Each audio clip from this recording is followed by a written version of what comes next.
जय हिंद। आज हम बात करेंगे देश के एक ऐसे बहुत चर्चित विषय पर जिससे पूरा ब्रह्मांड प्रभावित है। राष्ट्र भावना प्रत्येक जीव की पहली चिंतन धारा है। सर्वप्रथम अपने राष्ट्र के बारे में सोचता है, जानता है, उसके प्रति उसका परम दायित्व रहता है कि अपने राष्ट्र के प्रति हमेशा सजग रहे। वर्तमान समय में हमारे राष्ट्र पर जिस प्रकार के संकट के बादल छा रहे हैं और हमारा राष्ट्र उन बादलों में सूरज की तरह चमक रहा है, उन बादलों को, संकट के बादलों को हटा करके अपने प्रभाव को पूरे विश्व पर फैला रहा है।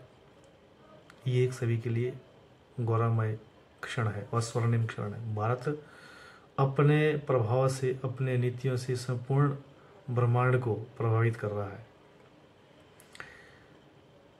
हम जानते हैं इसी विषय पर कि ज्योतिष अनुसार या ज्योतिष के माध्यम से इसमें क्या विशेष है, ग्रहों का क्या विशेष प्रभाव है।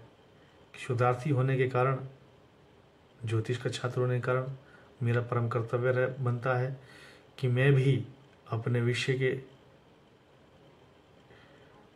की जानकारी के साथ कुछ विश्लेषण अवश्य करूं। तो एक छोटा सा प्रयास किया है। प्रधानमंत्री नरेंद्र मोदी जी की कुंडली तथा तात्कालिक जब से विवाद आरंभ हुआ है, विवाद 22 अप्रैल 2025 को दोपहर 2:30 के आसपास लगभग, जो इंटरनेट से प्राप्त जानकारी के अनुसार 2:30 पर जब पहलगाम में आतंकवादियों द्वारा हमला किया गया, उसमें की तात्कालिक कुंडली बना करके नरेंद्र मोदी जी की कुंडली से साथ विश्लेषण करके हमने कुछ एक निष्कर्ष निकाले हैं। नरेंद्र मोदी जी की कुंडली से विश्लेषण इसलिए है क्योंकि उनका निर्णय, उनके विचार, उनके द्वारा लिया गया निर्णय इस वक्त प्रत्येक स्थिति पर प्रभावी है। तो यदि हम नरेंद्र मोदी जी की कुंडली पर विचार करें तो नरेंद्र मोदी जी की जो जन्मकालिक कुंडली है वो वृश्चिक लगन की है। यहाँ पर चार्ट में बताया गया है कि वृश्चिक लगन की जो कुंडली है चंद्र और मंगल लगन में है। चंद्र और मंगल लगन में होने के पंचमहापुरुष में से एक महापुरुष योग बनता है, जिसके लक्षण नरेंद्र मोदी जी में भी दिखते हैं। मंगल है, सेनापति है, ग्रहों के मंत्रिमंडल में सेनापति है और युद्ध प्रिय है। हमेशा ही नरेंद्र मोदी जी आप अपने कार्यक्षेत्र में देखा होगा, अपने राष्ट्र के लिए, अपने देश के लिए, अपने कार्य के लिए एक सेनापति की तरह वफादारी का कार्य करते हैं। हमेशा उग्र भाव में रहते हैं और अपने प्रतिद्वंदी को मुंहतोड़ जवाब देने में सक्षम है। इसके प्रभाव आप साक्षात देख भी रहे हैं और उनके जीवन काल पे अगर चर्चा करें तो स्पष्ट देखने को प्राप्त भी हुए हैं। दूसरा इनमें विशेष देखने की बात है गोचर कुंडली।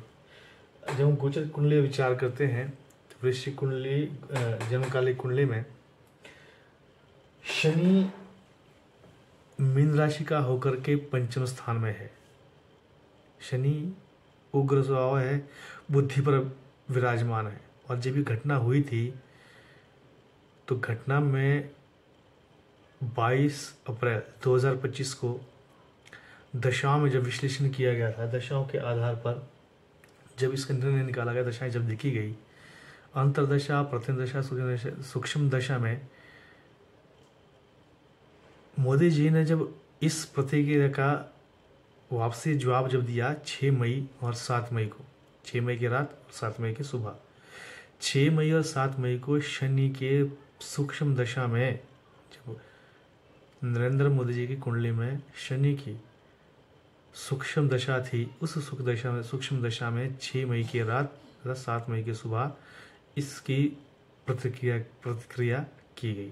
तो शनि इसमें प्रभावी रहा है, शनि और मंगल का। और ये दोनों ग्रह युद्धकारक ग्रह माने गए हैं। इन मंगल की महादशा में शनि के सूक्ष्म आने पर अपने बौद्धिक क्षमता से नरेंद्र मोदी ने इसकी प्रतिक्रिया दी। अगला विचार करते हैं पहलगाम की कुंडली का। पहलगाम में जब अटैक हुआ था 22 मई 2:30 पर लगभग। तो सिंह लगन तब बनता है। सिंह लगन बनता है मंगल द्वादश भाव में व्यय स्थान में है। सूर्य मेष राशि का भाग्य स्थान में है, उच्च का है, सरकार के साथ प्रतिद्वंद्विता का योग बना रहा है, टकराव बना रहा है। और जिसमें नुकसान झेलना पड़ा था आयु स्थान में 5 ग्रह के होने से, और ये 5 व्यक्ति ही आए थे। आयु स्थान पर 4 ग्रह है और व्यक्ति 5 व्यक्ति ने आकर के यहाँ नुकसान पहुँचाया था। तो कुल मिलाकर के जब देखे मंगल और शनि के, मंगल की महादशा, शनि के अंतर और सूर्य के प्रभाव से सरकार के साथ, जो सूर्य है वो सरकार का प्रतिनिधित्व करता है, सरकारी या राज कार्य का प्रतिनिधित्व सूर्य से रहता है।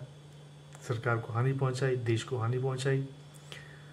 सूर्य उच्च का होने से उसने पूर्णतः उनका समर्थन, आतंकवादियों का सहयोग किया।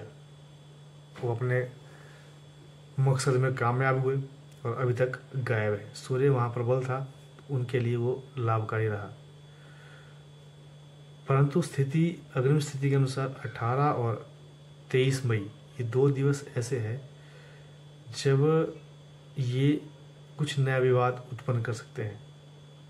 आतंकवादियों की ओर से या पाकिस्तान की ओर से ऐसी कोई क्रिया हो सकती है जो एक नई हलचल पैदा कर सकती है। 28 मई तक कोई एक विशेष निर्णय आएगा। उससे पहले पहले ज्ञात हो जाएगा कि युद्ध लंबा जाएगा या कुछ ही समय बाद स्थगित हो जाएगा। कुंडली के और दशाओं के विश्लेषण से जो निष्कर्ष निकलता है या जो शोध से ज्ञात होता है, युद्ध लंबा जा सकता है।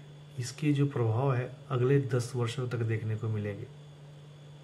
लगभग इस युद्ध के प्रभाव अगले 10 वर्षों तक आपको देखने को मिलेंगे।